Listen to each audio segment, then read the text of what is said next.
আমি গড়মূৰ আহি পালোঁ। এইটো গড়মূৰ বাছ ষ্টেণ্ড।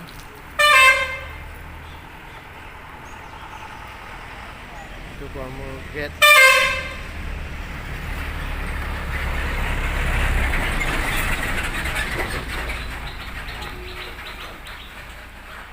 এফালেদি গ'লে আমি গড়মূৰ সত্ৰ পাম।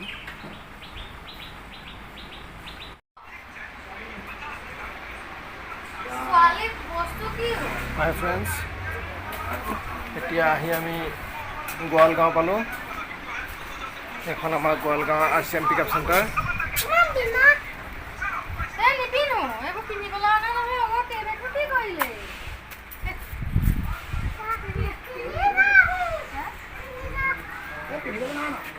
এইজন আমাৰ পিকআপ চেণ্টাৰ অনাৰ।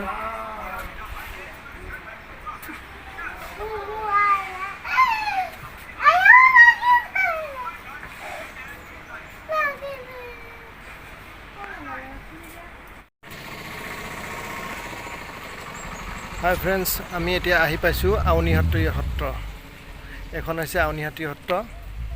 এই গেটখনৰ কিছু নিলগত আউনী সত্ৰখন আছে আৰু এই মহান সত্ৰখনৰ প্ৰতিষ্ঠাপক শ্ৰীমন্ত শংকৰদেৱ।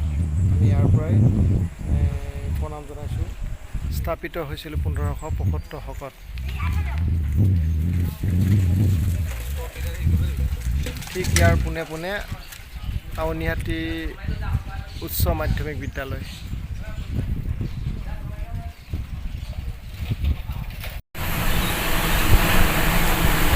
মাজুলীলৈ দুটা ৰাস্তা দি আহিব পাৰি।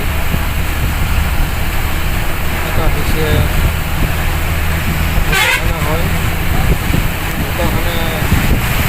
ঢকুৱাখানাৰে আহিলে কোনো ধৰণৰ ব্ৰহ্মপুত্ৰ পাৰ হ'ব নালাগে।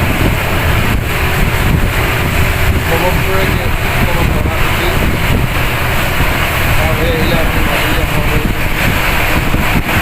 আৰু এটা পথ আছে যিটো সকলোৱে বেছি জনপ্ৰিয়, সেইটো হৈছে আপোনাৰ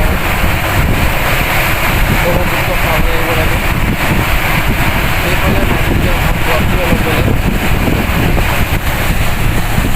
সেইফালেদি আহিলে আচলতে ঢকুৱাখানা হৈ আহিলে মাজুলী অহাটো অনুভৱ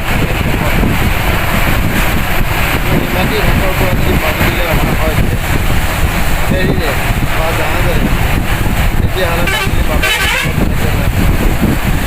এতিয়া যিখন যোৰহাট মাজুলী সেই দলংখন হোৱাৰ পিছত মাজুলী যথেষ্ট পৰিমাণে উন্নতি হ'ব। কিন্তু দলঙেৰে অহা আৰু জাহাজেৰে অহাৰ মাজত কিছু পাৰ্থক্য হ'ব।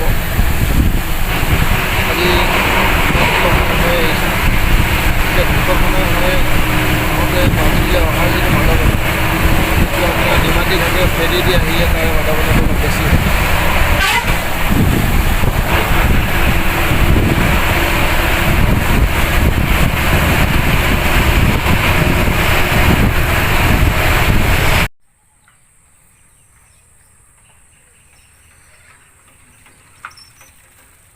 আমি এতিয়া মাজুলীৰ এখন সুন্দৰ ঠাইত ৰখি আছোঁ, কিছু ৰেষ্ট লৈছোঁ।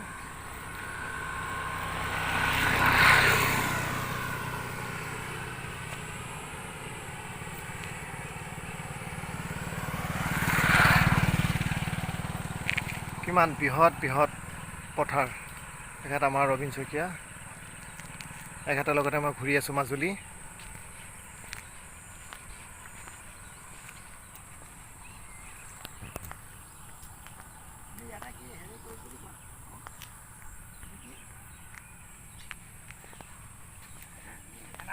হয়, আমি ইয়াতে ৰখি পিনি এনাৰ্জি ড্ৰিংক খাই ল'লোঁ। এতিয়া মোৰতো খোৱা হ'ল বাৰু, আমাৰ শইকীয়াদাই এতিয়া এনাৰ্জি ড্ৰিংক খাইছে। কিমান বৃহৎ বৃহৎ পথাৰ। মানুহে কেৱল মাজুলীত মানে বানপানী হয় বুলি ভাবে, আচলতে তেনেকুৱা নহয়। মই মাজুলীত আহি পিনি মোৰ এই ধাৰণা, মোৰো আগতে ধাৰণা আছিল, কিন্তু এতিয়া এই ধাৰণা কমপ্লিট মানে নাইকিয়া হৈ গ'ল। একোখন ইমান বৃহৎ বৃহৎ পথাৰ আছে, যিখন পথাৰ ইটো মূৰৰ পৰা সিটো মূৰলৈ নেদেখি।